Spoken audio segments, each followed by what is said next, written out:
Good morning. I'm Michael Kovnat, and this is the Next Big Idea Daily, your shortcut to the smartest new nonfiction, one big idea at a time. So today, let's talk about emotions. What are they exactly?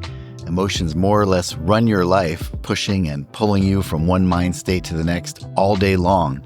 Yet their true nature remains a bit mysterious.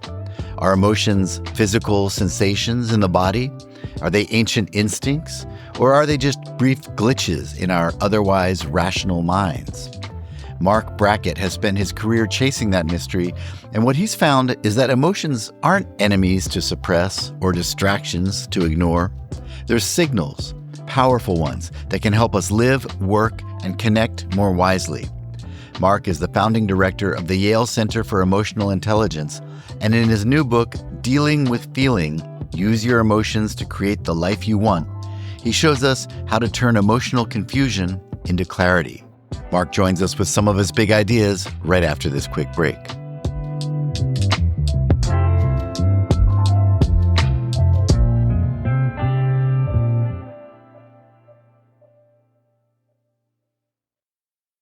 Wish you could become a morning person? You know the type, up before the sun, early morning runs, first one to the office with donuts and a smile. How do they do it? Easy. With the new Galaxy Watch 8, sleep tracking and personalized insights from Samsung Health help you improve so you can wake up to a whole new you. One who, dare I say it, skips the snooze?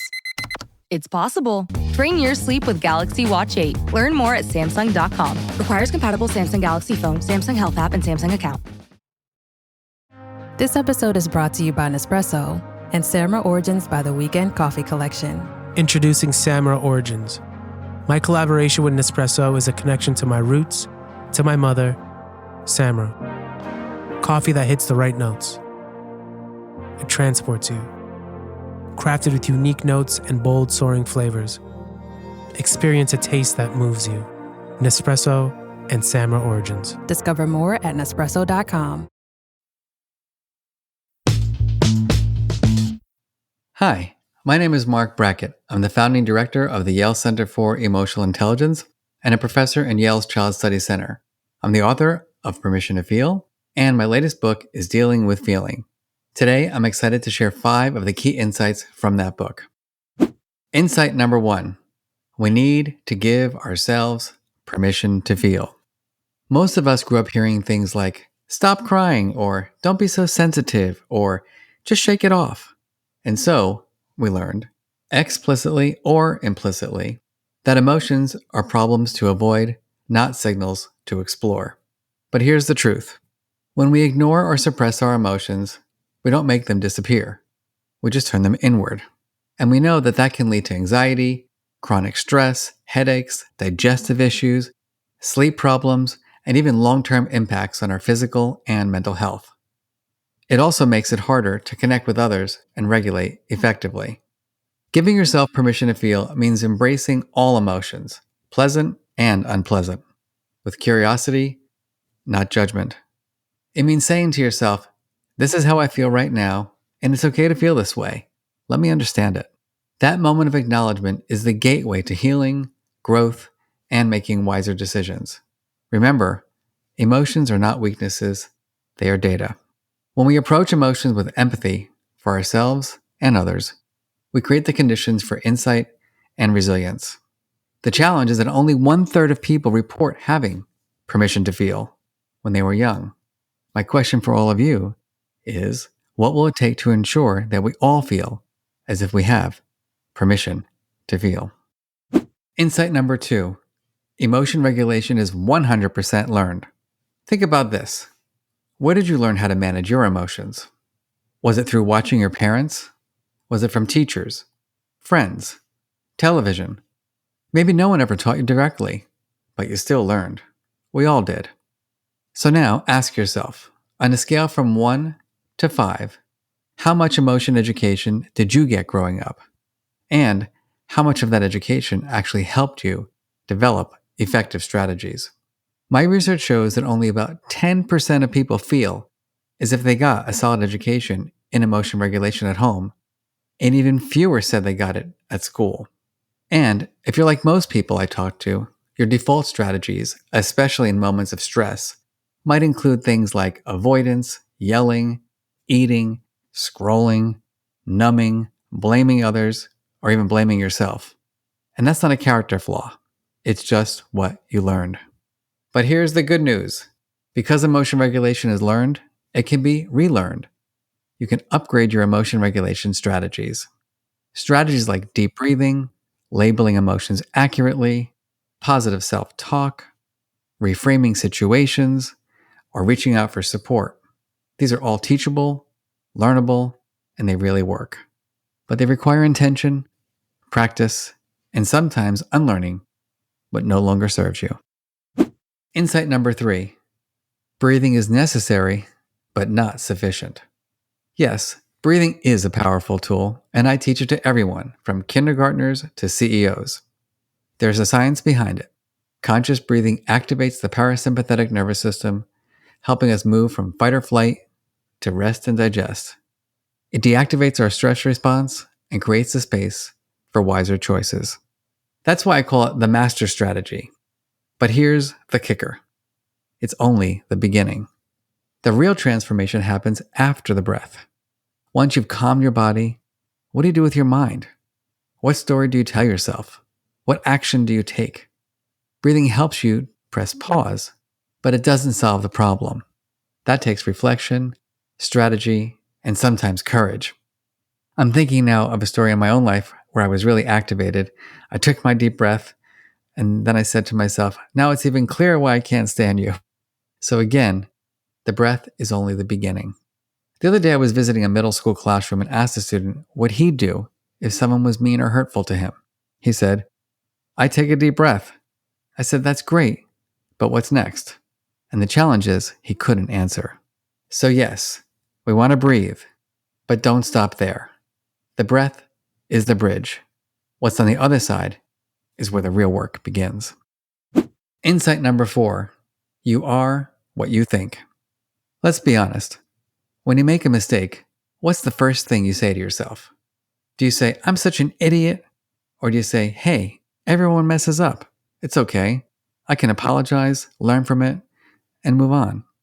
That inner voice, it shapes everything, from your emotional state to your behavior to your sense of self-worth. And the good news is that voice is not fixed. It can be trained. 2 of the most powerful strategies are positive self-talk and reappraisal. Positive self-talk isn't about pretending everything is fine. That we call toxic positivity. It's about being kind and encouraging to yourself, especially in rough moments. And it's even more effective when spoken in the second or third person. Mark, take a deep breath. You got this, Mark. That subtle shift, called psychological distancing, helps us regulate better by stepping back from the heat of the moment. Reappraisal, or reframing, means choosing a new lens through which to view a situation. It's the difference between this is a disaster and this is a challenge I can learn from. I like to say, reframe instead of blame. Given my line of work, I tend to repeat myself a lot, like when I do keynote presentations. There are days when I say to myself, really, Mark, is this what you're going to do for the rest of your life? But I know better than that, to get on stage with that mindset. So I find ways to reappraise.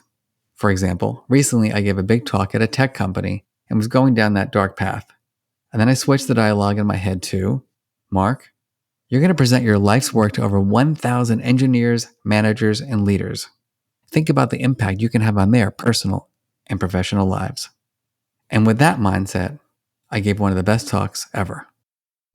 Insight number 5, focus on other people. When we're anxious, angry, or overwhelmed, the instinct is so often to withdraw, to ruminate, to isolate, or spiral inward. But research tells us something powerful. Reaching out to support others who are suffering is a helpful strategy.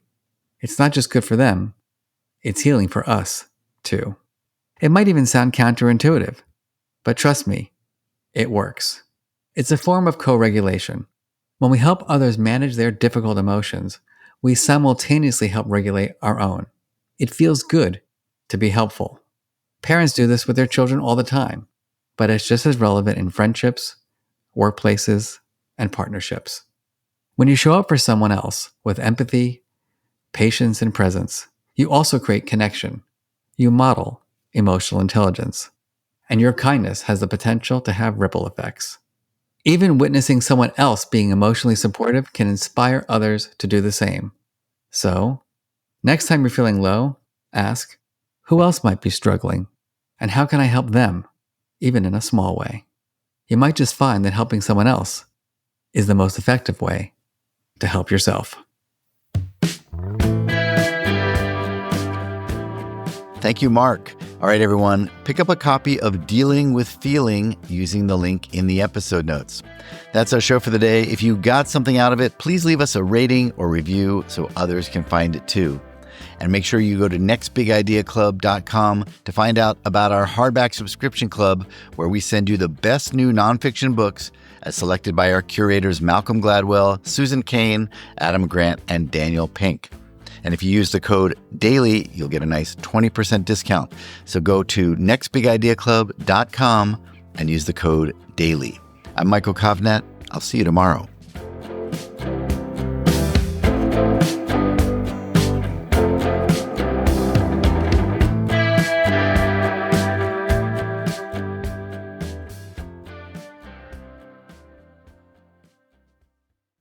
"2026 is around the corner, and for HR leaders, being at the planning table means more than filling roles. It's about driving the business forward.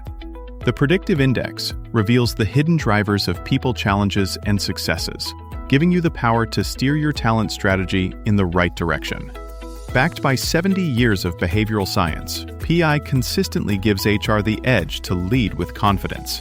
The Predictive Index, where people strategy drives business results.